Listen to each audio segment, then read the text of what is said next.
Hello everyone. Today we will talk about how to fix or how to solve the problem of Spirit Airlines weekly on settings. Then you can click on apps, default apps, app settings. On above you can search about Spirit Airlines. Here you can click on first stop and you can click OK. Then you will enter to the window of storage.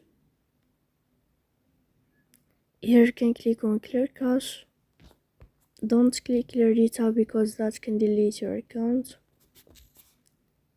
In the end, you can turn off your phone and you can wait a moment to turn on your phone again. So please don't forget to support us by like and subscribe.